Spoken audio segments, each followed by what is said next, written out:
60歲之後選擇再婚嘅人，10個入面起碼8個走到半途就滿心後悔。好多人一路將所有不如意歸咎於揀錯伴侶，怪對方貪錢自私，性格難相處，細路又從中作梗，日復一日陷入爭執同孤獨，到最後先至發覺，從一開始自己就踩中咗一套藏於姻緣、家道、因果入面嘅大忌。呢個大忌唔係簡單嘅性格不合，唔係金錢分配嘅瑣碎爭執，係60歲人生階段人最容易忽略嘅姻緣根基同倫常平衡。今日我岑日飛唔講空泛戀愛道理，唔會分開一點二點逐樣拆解，全程順住我幾十年觀察香港無數長者再婚嘅親身見聞，結合易經倫常、民間因果道理，東張西望，曝光過無數本地真實個案，由心底孤獨催生嘅衝動講起，一路牽連財產、血脈子女、前半生姻緣、晚年養老、4層盤根錯節嘅禍患，語氣自然流轉，唔會生硬切割段落，每一句都係香港街頭、茶樓、公園長者真實講出嘅委屈同遺憾。聽完你即刻明白點解大半60歲再婚之人，縱使一開始滿心期待，最後都只剩後悔同兩敗俱傷。好多行到60歲嘅男女，不論係喪偶抑或離婚單身，每日獨自面對空曠單位，朝早起身冇人煮熱早餐，夜晚返屋企只聽到雪櫃運作聲，病咗躺床，連杯熱水都冇人遞。親朋閒時見面總係不斷勸，趁身體仲算硬朗，個伴搭伙過餘生，唔好到老孤苦伶仃。身邊細路又各自成家立室，有自己嘅仔女同生活，唔可能日日留喺身邊照顧，長年累月堆積嘅孤獨感會慢慢蒙住一個人嘅判斷力。好多人呢個時候遇見一兩個對自己溫柔幾句、主動傾偈嘅人，即刻誤以為遇見真緣分，將短短幾個月嘅體貼當成可以撐足20-30年晚年嘅依靠，完全唔顧及60歲之後人身上背負嘅從來唔止係自己一個人，前半生幾十年積落嘅血脈牽掛，同原配夫妻共築嘅家業積蓄，同仔女幾十年養育出嚟嘅親情連結，全部都係牽扯因果嘅根。呢個年紀貿然再婚，等同強行將兩套完全獨立、各有因果包袱嘅人生硬塞埋同一個屋檐下。但凡其中一條因果鏈斷裂，所有隱藏嘅矛盾就會瞬間爆發。好多長者從來唔會往呢個層面深思，只係覺得自己有追求晚年快樂嘅權利，旁人反對就認定係妒忌自己有人陪伴，仔女勸咗就覺得後生仔唔明白獨居嘅苦楚，一意孤行去登記結婚，等到婚後各種現實問題撲面而來，先至發覺當初只睇到眼前片刻溫暖，完全忽略咗藏於背後層層疊疊嘅惡果。全港傳媒報道過無數同類個案，好似之前轟動全港嘅何伯，76歲喪妻9年，獨居日子長年孤單。街市認識一位細佢30歲嘅女士，相識唔夠2個月就火速簽紙再婚。當時何伯覺得呢位新太太細心體貼，終於有人可以陪自己飲茶、打理起居。面對5個親生仔女齊聲反對，佢仲電視鏡頭前面怒斥細路，只係貪佢積蓄，話自己嘅感情唔需要後輩插手，執意將450萬定期存款轉到對方名下，又計劃將自住單位加對方名字。結果短短1年時間，往日溫柔體貼嘅另一半不斷以開鋪周轉養育自己仔女為理由，伸手拿錢，存款耗盡之後，態度180度轉變，日日冷言冷語同何伯爭執，唔願意打理家務，唔肯煮飯照顧佢起居，兩人長年分房而居。何伯想收回錢財，卻被對方拒絕見面。親生仔女因為當初勸阻，被父親惡言相向，徹底斷絕來往。屋企大門都換鎖，唔俾佢入門。到最後，何伯積蓄盡失，親情斷裂，兩度動過輕生念頭，甚至同對方衝突，惹上官非，坐喺鏡頭前面掩面痛哭，不停講自己當初鬼迷心竅，只為一時有人陪，斷送咗自己大半輩子辛苦爭返來嘅積蓄同骨肉親情。呢個個案唔係單一特例，新界元朗、大埔好多鄉村長者，市區屋邨獨居老伯阿姨，60歲後急於再婚，落得人財兩空、骨肉疏離嘅數之不盡。80歲嘅陳伯同樣獨居，持有千萬物業退休金，同一位鄉下認識嘅女士相識數月再婚，對方每日嘴甜氹佢，自願轉移多層物業，等到資產過戶完成即刻翻臉，留低老伯獨自面對空屋，想追討財產，卻因為自願簽署文件難以透過法律取回，每日只能獨自落茶樓飲悶茶，同老友傾偈，每講一次婚後遭遇就落一次淚。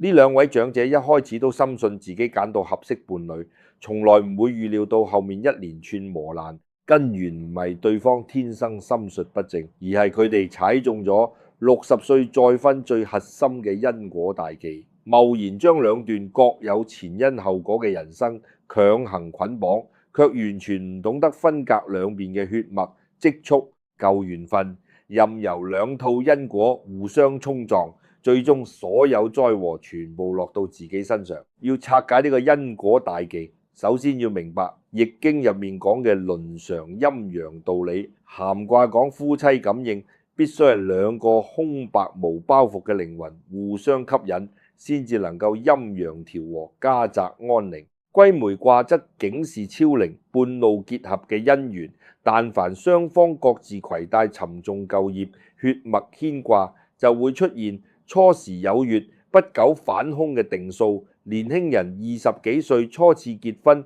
兩個人都尚未建立屬於自己嘅家庭根基，冇積蓄，冇仔女，冇同前伴侶幾十年積落嘅情分，兩個人一齊白手起家，所有財產親緣都係婚後共同累積，因果從頭開始同步生長，自然少咗先天矛盾。但60歲完全係另一種格局，呢個年紀嘅人身上承載住3重無法割捨嘅舊因果。第一重係同過世或者離婚原配幾十年共度嘅姻緣因果，幾十年一齊捱窮養大仔女，買樓儲錢，面對病痛，每一次互相扶持，每一次攤分壓力，都係兩人共同積落嘅福分同債緣。就算原配已經離開人世，屋企、單位、存款、仔女，全部都係呢段舊姻緣沉澱落嘅果。60歲突然引入另一個完全冇參與過呢段歲月嘅愛人，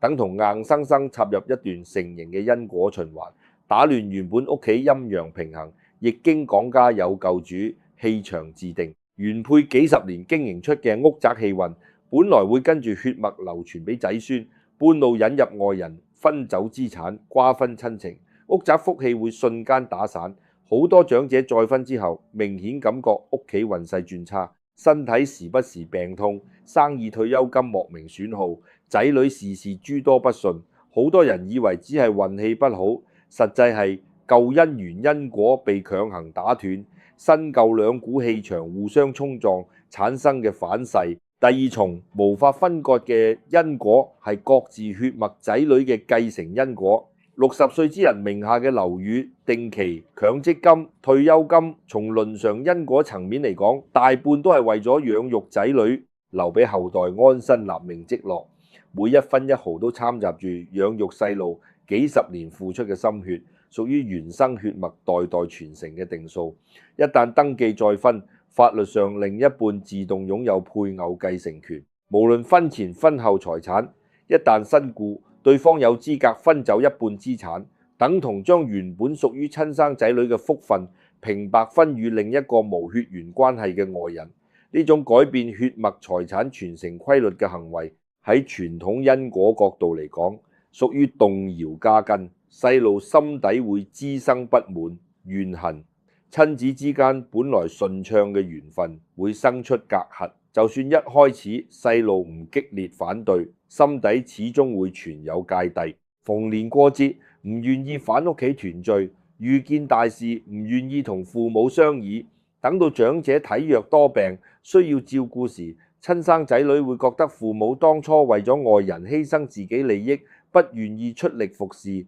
而再婚另一半嘅仔女亦都只會顧住自己母親或者父親嘅利益，唔會真心對待無血緣嘅繼父母。最後長者夾喺兩邊血脈中間，左右為難，想靠新老伴安享晚年，對方只掛住自己仔女嘅生活，想依靠親生骨肉，對方心入面仍舊記住從前財產被瓜分嘅芥蒂，落得兩邊都唔親近，獨自承受孤獨，呢種兩頭唔討好嘅局面，幾乎係60歲再婚人士90%以上都會經歷嘅困境。第三重因果包袱係再婚伴侶自身攜帶嘅債緣同親緣負擔。每一個走到60歲選擇再婚嘅人，背後都有自己嘅仔女、孫輩、親戚，經濟負擔。對方可能需要每個月貼補自己仔女生活，可能屋企有長者需要長期醫療開支，可能私下仲有未清償嘅債務。年輕人結婚可以一齊慢慢分擔，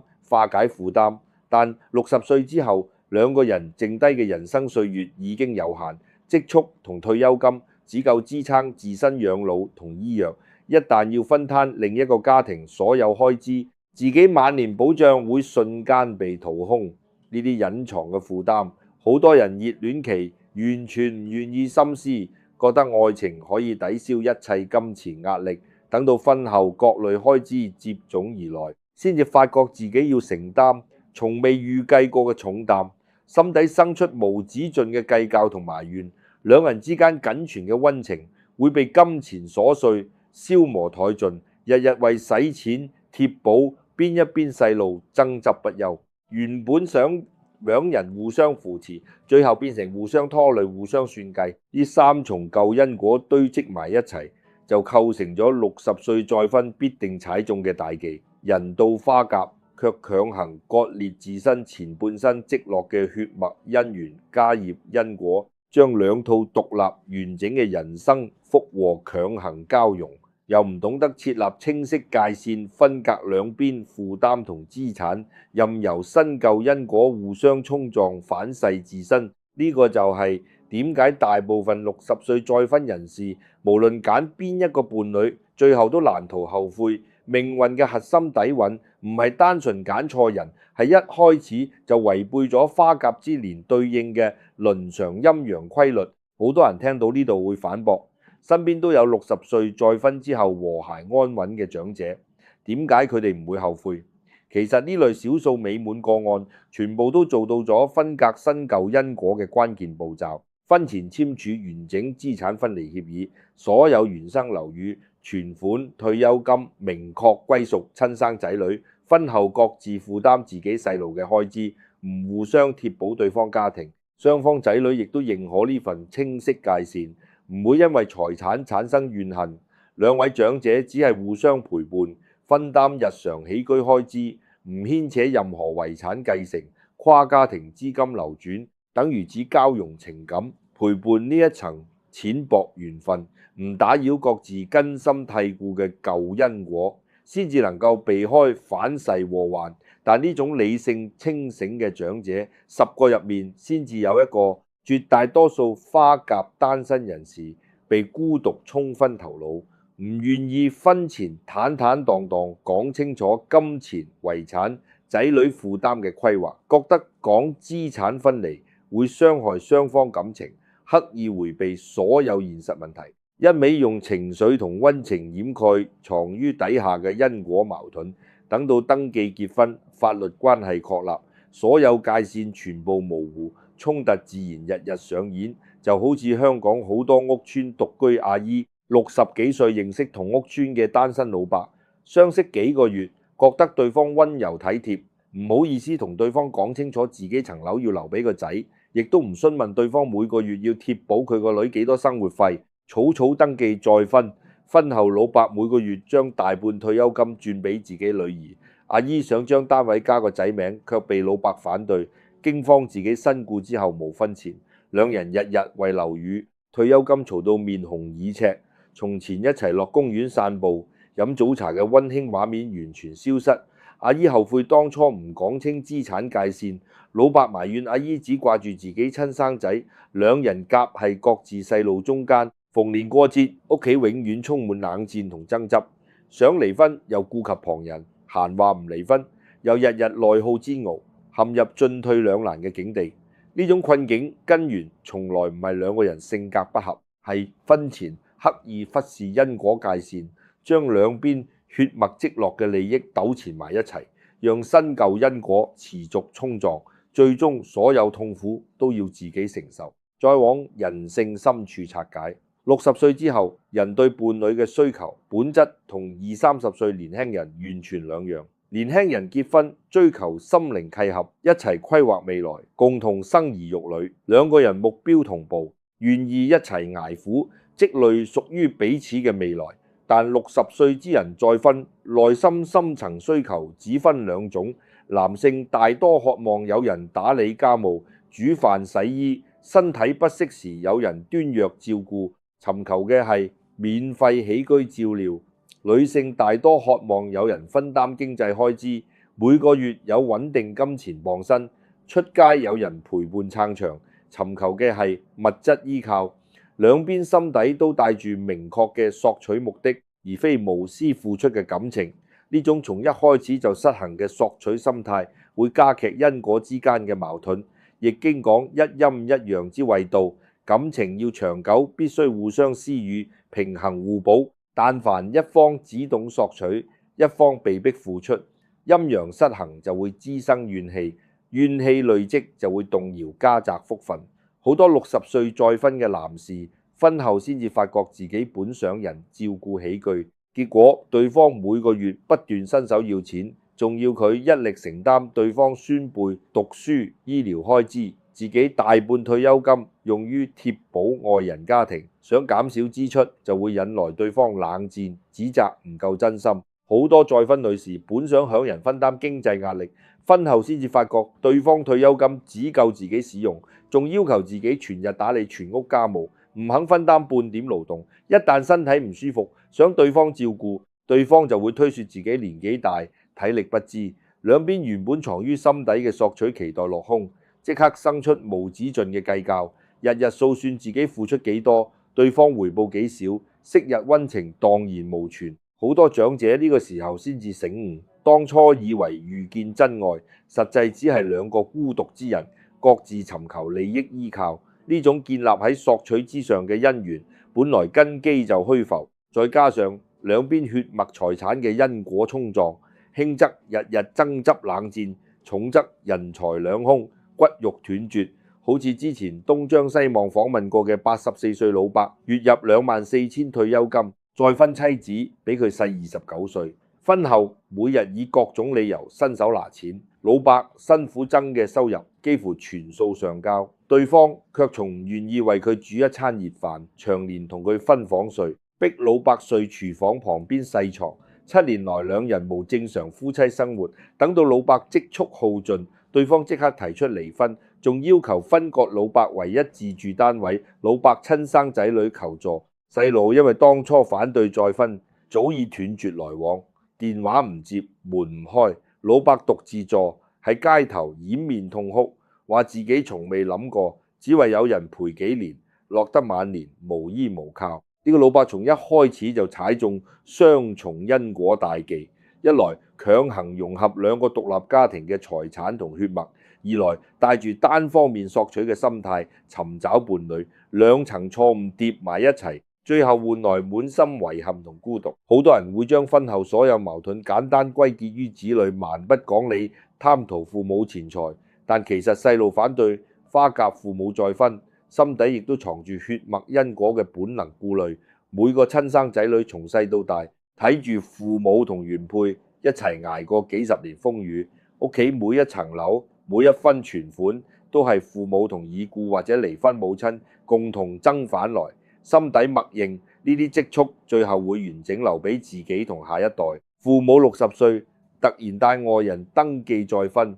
法律上外人分走繼承權，細路本能會覺得屬於自己血脈嘅福分被外人搶走。呢種顧慮唔係單純貪錢，係血脈傳承嘅本能反應。再加上好多再婚，另一半會私下遊說長者轉移資產、改寫遺囑，令細路加深對外人嘅敵意，本來和睦嘅親子關係瞬間破裂。就算長者事後明白細路係真心為自己晚年保障着想，主動修復關係，曾經講過嘅難聽說話，斷絕來往嘅傷痕，亦都無法完全磨滅，親子之間永遠留低一道隔閡。等到長者年屆70、80歲，體弱多病，需要長期住院看護，再婚，另一半未必願意長年無償照料，畢竟無幾十年養育情分，只會顧住自身利益。一旦醫藥開支龐大，隨時會萌生離開嘅念頭。呢個時候想依靠親生仔女、親子之間嘅舊芥蒂，會阻礙細路全心付出。好多香港醫院、安老院社工都見過無數同類個案，60幾歲再婚長者中風癱瘓，再婚老伴見醫藥費高昂，即刻搬離單位，唔再露面。親生仔女雖然願意接手照顧，但每一次照料都會提起當初父母執意再婚，損失大不積蓄嘅舊事。長者躺喺病床，聽住呢啲埋怨，內心愧疚同後悔交集，每日獨自默默流淚。反觀從未貿然再婚，同仔女維持親密關係嘅獨居長者，就算平日獨自生活，一旦身體出事，仔女會毫無芥蒂，放下手頭工作，全程照料，屋企始終有親情溫暖。兩種晚年光景對比，就會明白60歲強行融合兩邊因果，斷裂親子緣分，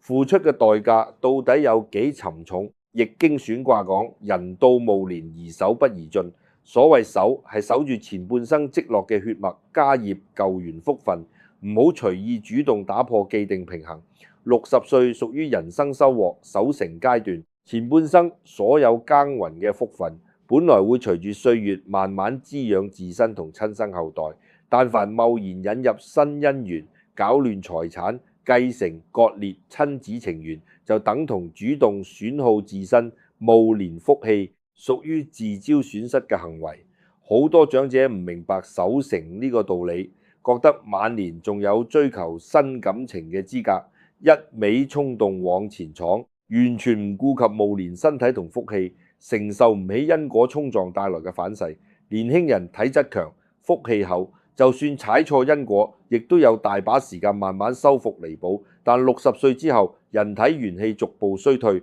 福分亦都隨住歲月減薄，一旦損耗，難以補返。一次錯誤嘅再婚決定帶來嘅財產損失、親情斷裂、日日內耗爭執，足以耗盡剩低幾十年晚年所有福氣。好多長者再婚之後，短短幾年，身體接連出各類慢性病，血壓、心臟、睡眠長年出問題，睇中醫調理亦都難以根治。中醫角度係長期抑鬱、怨氣鬱結、損傷五臟；因果層面就係新舊因緣、血脈衝撞、屋宅福氣耗散、元氣持續虧損。呢種身體同精神雙重折磨，遠遠勝過獨居時短暫嘅孤獨。好多人婚後回頭對比，寧願從前一個人落茶樓、行公園獨自度日，都唔想陷入兩邊家庭糾纏嘅痛苦。只可惜當初衝動簽字登記，所有後果只能自己吞落肚，冇後悔藥可以吃。亦都有一部分長者會心存僥倖，覺得唔登記結婚，只係同居搭伙，就唔會牽扯法律繼承同因果衝突。其實民間因果從唔係睇一張婚紙，而係睇兩個人是否長年同一屋檐下，共用資產，互相照料，牽扯雙方仔女生活。就算唔登記，長期同居之後，兩邊財產、人情負擔一樣會互相糾纏。時間一耐，同正式再婚無太大分別，只係少咗法律繼承權呢一重明顯矛盾。私下金錢往來，貼補對方仔女，共用樓宇開支，同樣會滋生計較同怨恨。新界好多鄉下長者唔登記同居搭伙，幾年之後因為樓宇維修、退休金使用、孫輩開支反目成仇，鬧到鄉公所調解嘅個案數之不盡。只不過呢類衝突唔會牽扯遺產分割，矛盾烈度相對低少少，但依舊逃唔開兩套因果互相衝撞嘅大忌。只要花甲之年引入另一個完整家庭嘅人走入自己生活，牽扯對方血脈同經濟負擔，無論有冇分子，都會打亂自身原本平穩嘅暮年因果格局，只係反噬嘅輕重程度有分別，唔會完全避開後悔嘅結局。好多街坊聽到呢度會問：難道60歲單身就永遠唔可以尋找伴侶，只能獨自度過餘生？其實從義理同現實層面嚟講，唔係完全唔可以結識異性傾偈作伴。重點在於唔好貿然登記再婚，唔好互相牽扯財產同仔女負擔，維持淺層情誼，分開各自生活，各自打理自身積蓄同血脈責任。每個星期一齊飲茶行山傾閒偈，唔介入對方屋企內務，唔轉移大筆金錢，唔修改遺囑同物業名稱，唔強行將兩個家庭捆綁埋一齊，就唔會踩中割裂舊因果嘅大忌。呢種淡如水嘅晚年陪伴，只填補情緒孤獨，唔打擾各自根深蒂固嘅血脈家業因果，自然唔會衍生層層疊疊嘅矛盾。全港亦都有唔少60幾歲單身長者維持呢種相處模式，各自住獨立單位，經濟完全分開，只閒時一齊出街散心，唔牽扯任何遺產、仔女開支問題，雙方細路亦都唔會反對。兩位長者相處幾十年都和諧安穩，從未出現計較爭執。晚年既有情感慰藉，亦都守住自身同親生仔女嘅福分，兩全其美。反觀執意登記再婚，將兩邊資產血脈徹底融合嘅長者，10個入面8個都會後悔，根源就係分唔清陪伴同捆綁嘅界線，誤以為要領取分子共用一切先至係真心相待。忽略咗花甲之年最需要守住嘅舊因果根基，將情感陪伴同財產血脈責任混為一談，最終自招無數煩惱。再回望無數香港長者嘅真實經歷，無論係轟動全城嘅何伯、千萬資產被騙嘅陳伯，抑或屋村入面日日為樓宇退休金爭執嘅再婚夫婦，佢哋後悔嘅從來唔止係眼前呢個伴侶嘅自私計較，更深層嘅遺憾係自己當初一時衝動，硬生生打斷咗同原配親生仔女幾十年積落嘅因果福緣。本來晚年可以守住積蓄，同骨肉親情和睦相處，安穩平淡度過餘生，卻因為抵擋唔住短暫溫柔同孤獨，貿然引入另一個完整家庭嘅負擔，令新舊因果互相衝撞，耗盡積蓄，疏離骨肉，日日陷於內耗，身體精神雙重受創。呢個就係60歲再婚90%人士都難逃後悔嘅根本緣由。從來唔係簡單揀錯人，係踩中咗暮年，強行割裂自身舊因果，融合兩套獨立人生包袱嘅天倫大忌。易經講：積善之家必有餘慶。暮年最大嘅善就係守好前半生打拼出嘅家業，維持好同親生骨肉嘅情分，唔隨意打破幾十年沉澱落嘅平衡格局。短暫嘅情感溫柔，終究抵不過幾十年血脈同積蓄帶來嘅長遠安穩。等到年歲愈長，身體機能逐步衰退，先至會明白晚年真正嘅依靠，從來唔係半路相遇，各自帶住索取目的嘅伴侶，係從細到大跟住自己血濃於水嘅親生仔女，同埋自己辛苦積落唔會隨時離開嘅物業積蓄。一旦為咗一時有人陪伴，動搖呢兩樣暮年，根本遲早要為當初嘅衝動決定付出沉重代價。我岑日飛鑽研義理幾十年，又接觸過無數本港長者調解個案，從未見過60歲之後強行融合兩邊財產、血脈登記再婚，最後能夠毫無遺憾安享晚年嘅組合。絕大多數都會走到互相埋怨、骨肉疏離、財產損失嘅地步。好多人到頭來仲會自我欺騙，話只係自己運氣差先至遇見自私嘅另一半，換第二個人一定會有唔同結局。但其實無論替換邊一個伴侶，只要唔懂得分隔新舊因果，唔願意守住自身血脈同資產界線，60歲再婚必然會衍生層層矛盾。呢個唔係運氣問題，係因果循環同倫常陰陽規律帶來嘅必然結果。今日將呢層藏於表象底下嘅底蘊講透，唔係反對所有花甲單身人士尋找情感慰藉，只係提醒每一位步入60歲嘅朋友，分清淺層陪伴同深度捆綁嘅分野。唔好因為抵擋唔住孤獨，踩中割裂自身舊福緣嘅因果大忌。否則，縱使一開始滿心期待遇見真緣分，到最後只會留低無盡後悔。夾係兩個家庭、兩段因果中間，獨自承受晚年所有孤獨同煎熬。世間萬事皆有前因後果，暮年更要謹慎守成，唔好一時衝動，斷送自己大半輩子積落嘅福氣同親情。